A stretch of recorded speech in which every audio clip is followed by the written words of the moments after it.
Bon dia, avui a Tendresa Pingüina estem amb la Noemí Pereda, que és doctora en Psicologia i professora titular de la Universitat de Barcelona.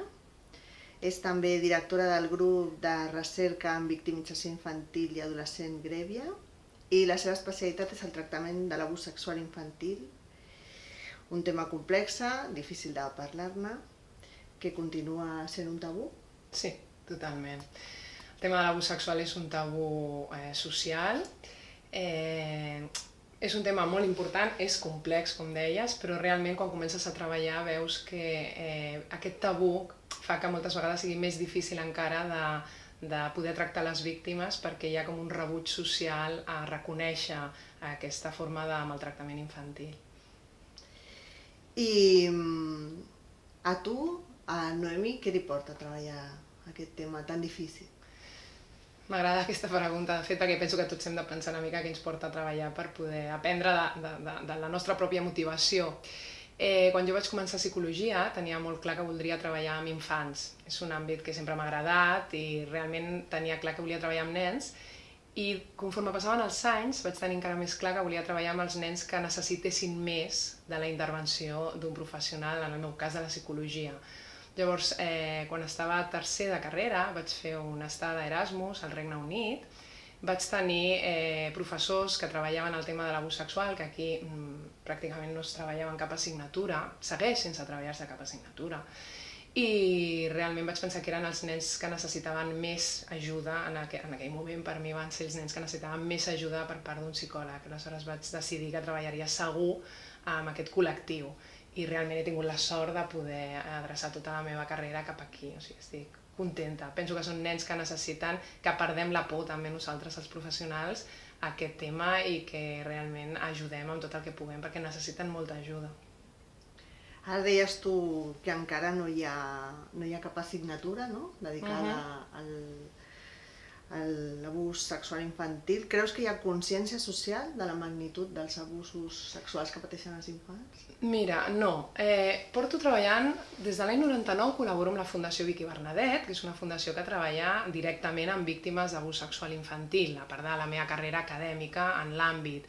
Hem vist que l'interès ha augmentat en tots aquests anys. Realment no podem dir que no. Cada vegada hi ha més professionals que s'interessen pels cursos que oferim, per formació especialitzada, però és sorprenent perquè encara hem de seguir parlant de què és l'abús sexual, de parlar de la definició i parlar dels percentatges que hi ha d'abús a la societat. Aleshores, clar, des de l'any 99, estem parlant de fa molts anys, estem amb les mateixes preguntes, la mateixa manca d'informació, tot i que ja et dic que sí que és cert que hem de reconèixer que l'interès està augmentant. Aleshores, clar, no hi ha, com et deia, la formació reglada, no hi ha a la Universitat de Barcelona, puc assegurar, a l'àmbit de psicologia, per exemple, que no hi ha una assignatura destinada a formes de maltractament infantil. Tenim una assignatura de més àmbit forense, que sí que és veritat que tracta una mica aquest tema, però és que no ens interessa només l'àmbit legal, no ens interessa l'abús sexual com a delicte, ens interessa com poder treballar amb les víctimes, com poder treballar amb els nens, com ajudar-los. Però realment no tenim una formació que permeti a un psicòleg, quan surt de la carrera, poder exercir i treballar adequadament amb aquestes víctimes.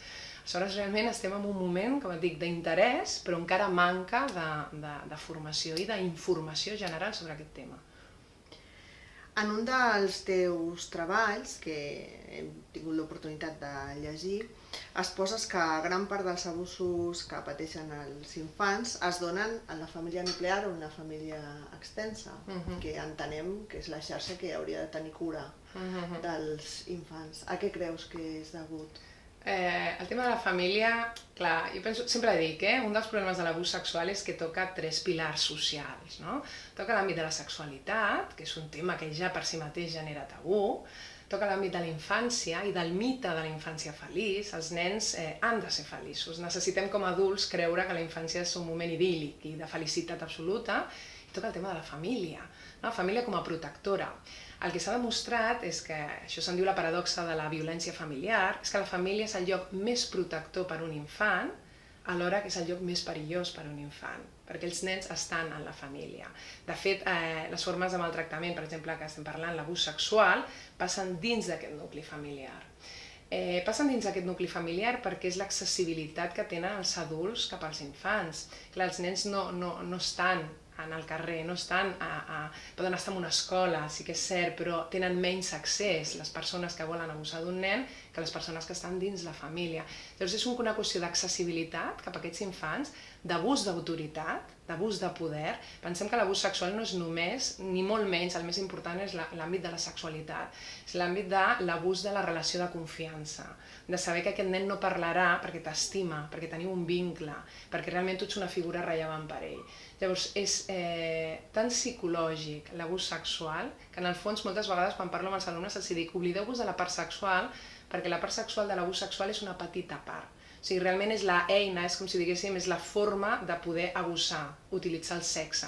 Però en el fons l'abús sexual és un abús total de la confiança que el nen té en una figura cuidadora, d'aquest vincle afectiu que té amb les figures cuidadores. O sigui, realment és molt més psicològic tot el que passa que al final les conductes sexuals que poden ser de més gravetat o menor gravetat.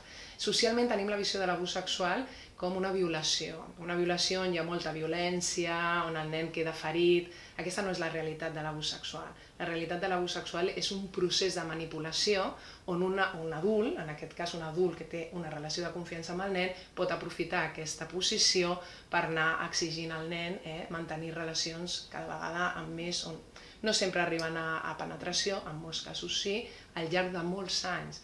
Llavors, clar, la majoria d'abusos que ens trobem són abusos crònics. El nen pot estar des dels 8, des dels 7 anys fins als 17 anys. És abusos per part de coneguts, és a dir, persones amb les que el nen té aquesta confiança i que no s'arriben a conèixer fins a l'edat adulta, perquè el nen no sent que pugui parlar amb ningú, donat que la persona en la que confia, que és aquesta persona de l'entorn, li ha fet creure que això és un secret, que això és una relació especial i que no ho pot explicar.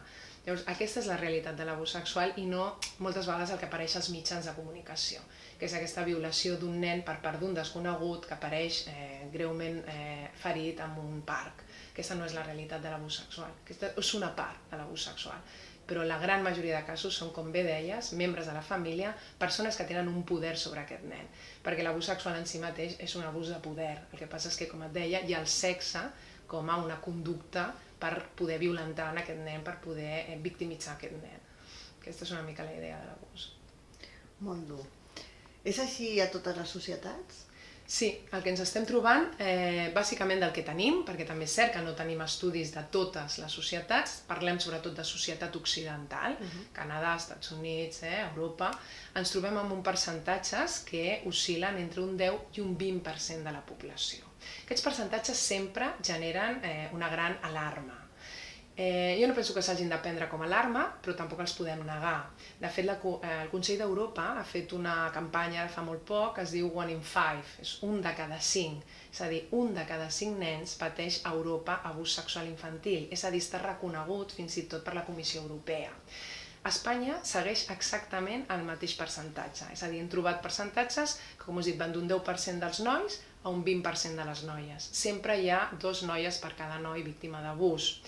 Aleshores, realment és un percentatge que penso que ens ha de fer reflexionar, saber que no representa aquestes violacions que trobem en els mitjans de comunicació, que els abusos són de més gravetat a menor gravetat, vull dir que tampoc hem de creure que tot són violacions, però sí que és cert que aquesta xifra ja és indiscutible. O sigui, aquesta xifra ja ha estat reconeguda per tots els organismes oficials.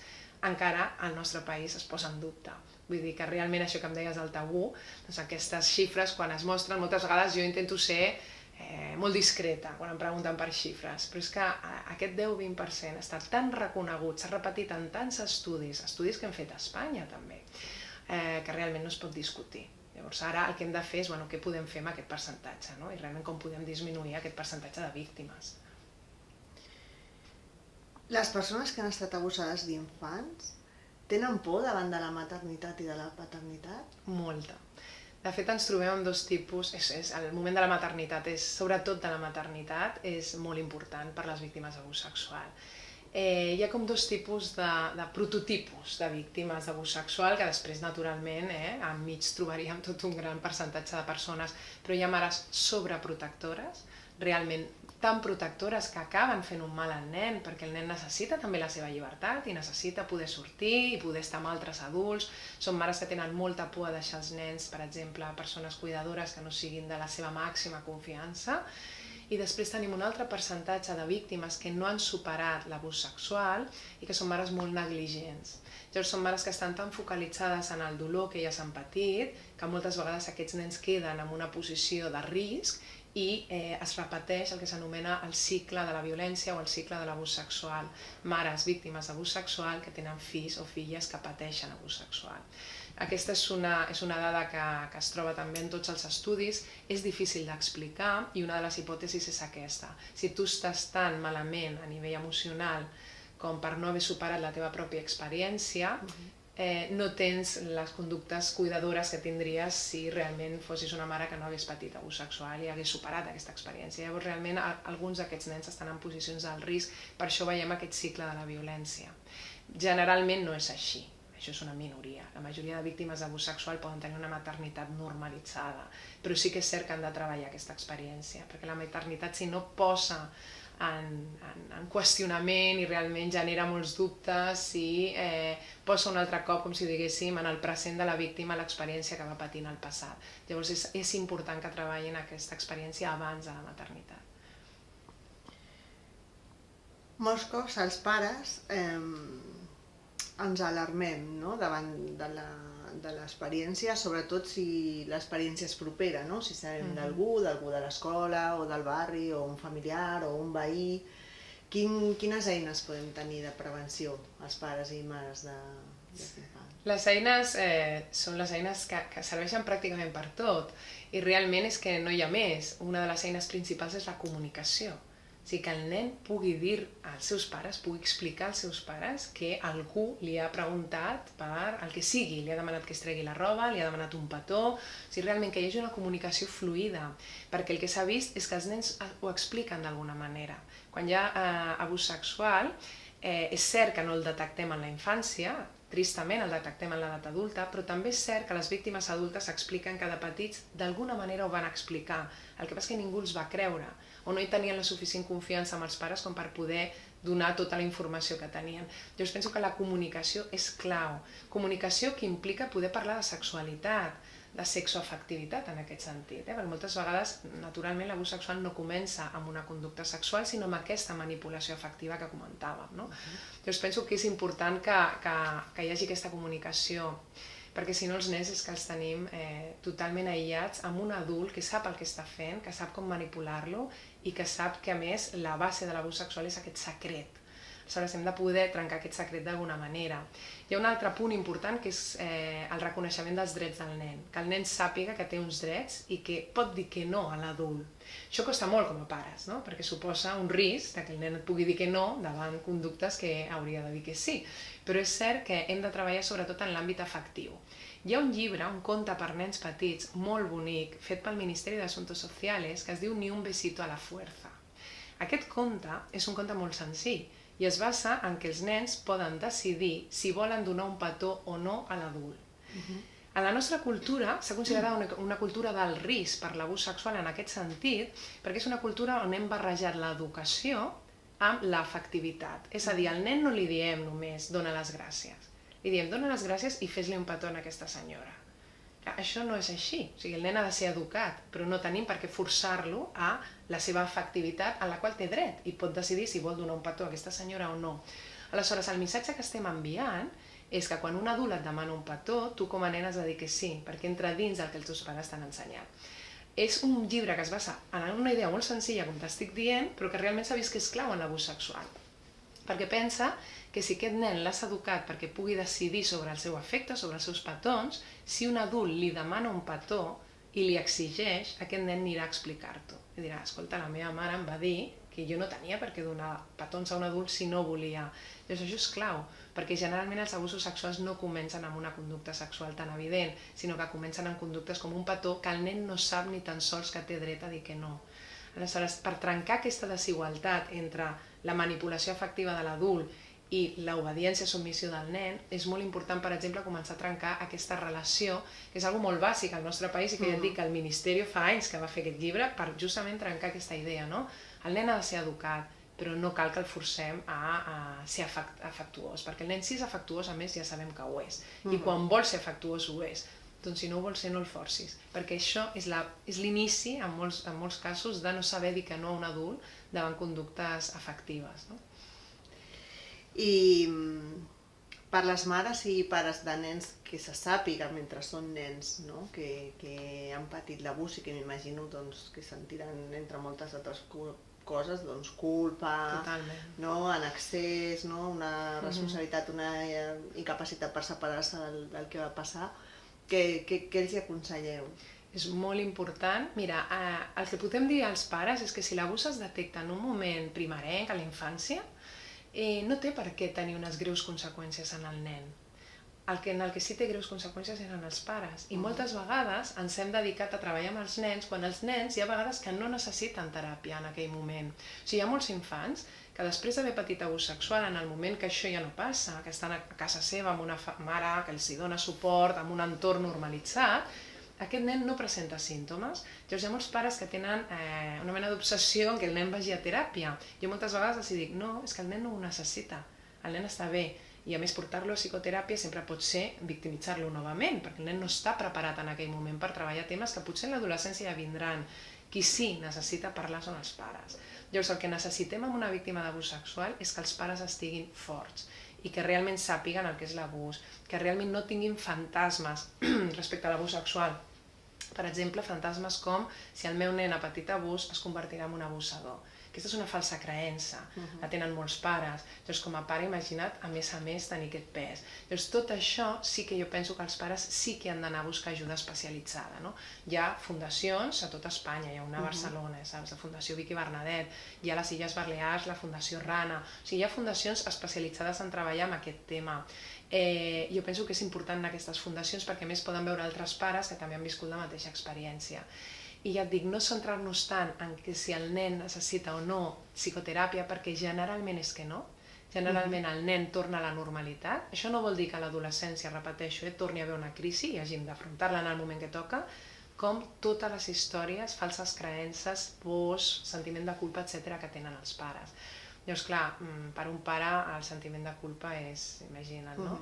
Però és que realment l'abús sexual és molt difícil de prevenir. És molt difícil de prevenir perquè no depèn només del que faci el pare ni del que faci el nen. Depèn d'una altra persona que està motivada i que té una planificació per abusar sexualment d'un infant.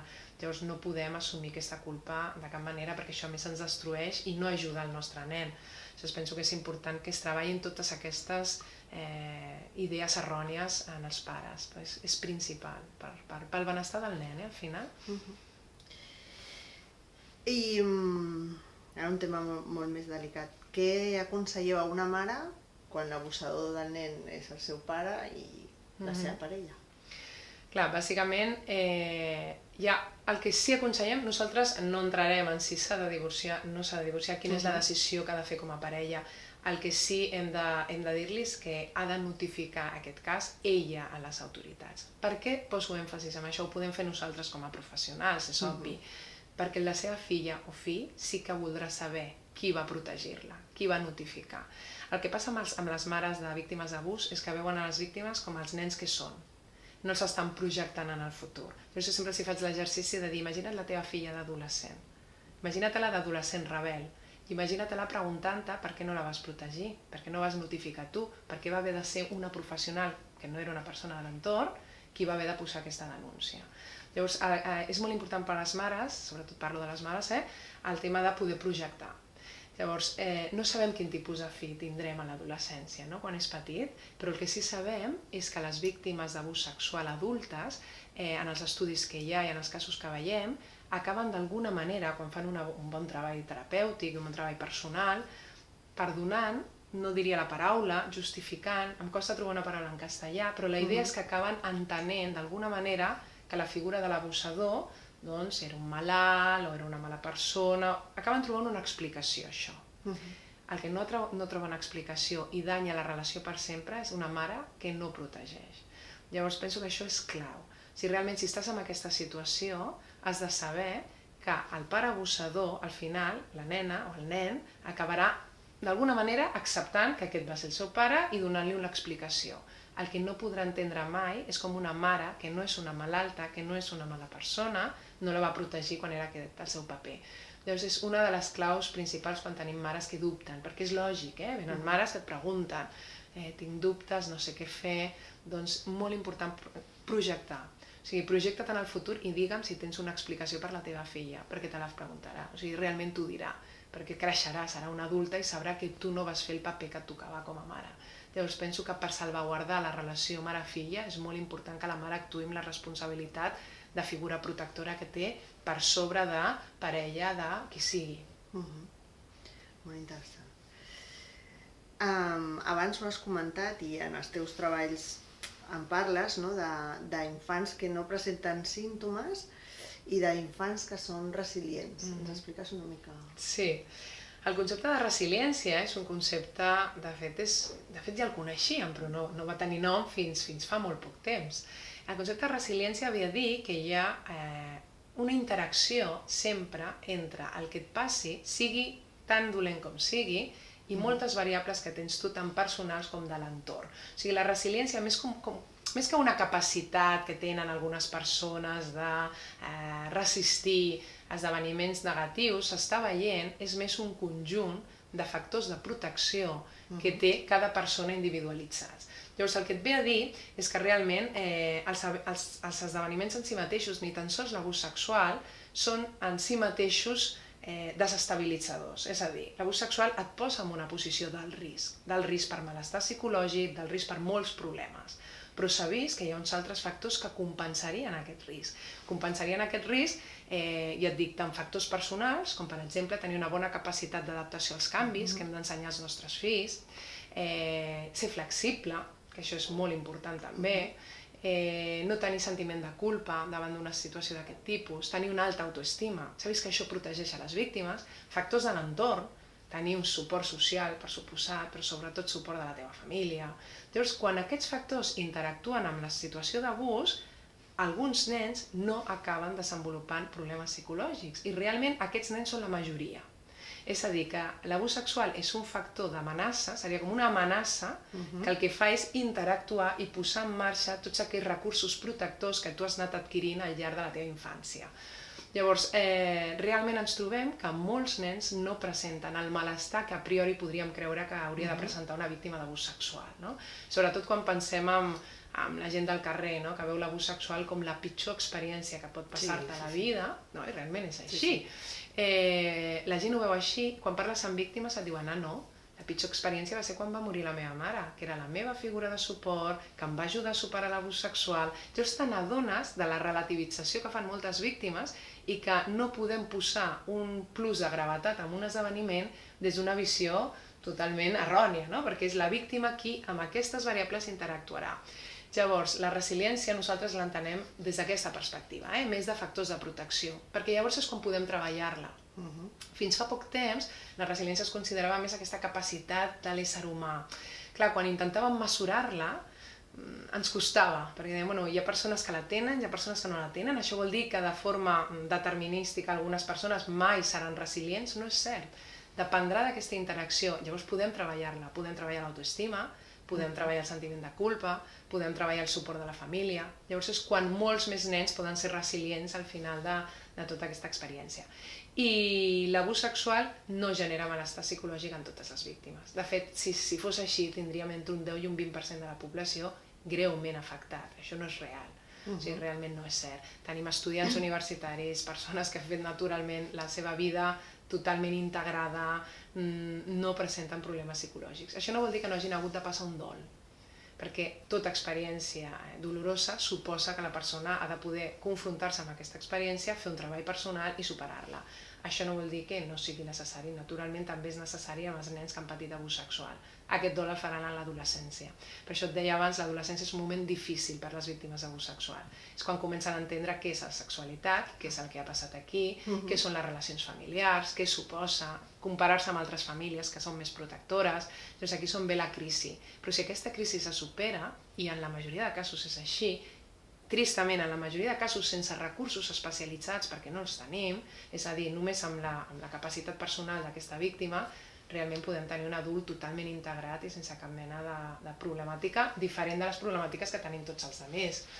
Llavors, aquesta és la realitat de l'abús sexual. I penso que és una visió que s'ha de tenir perquè no és una visió només optimista i positiva, sinó que es basa en el que se'n diu una esperança realista. Tenim l'esperança de que sigui així, però és que a més és realista perquè ho trobem amb les víctimes cada dia, no? Doncs dir-te que gràcies per aquesta visió positiva.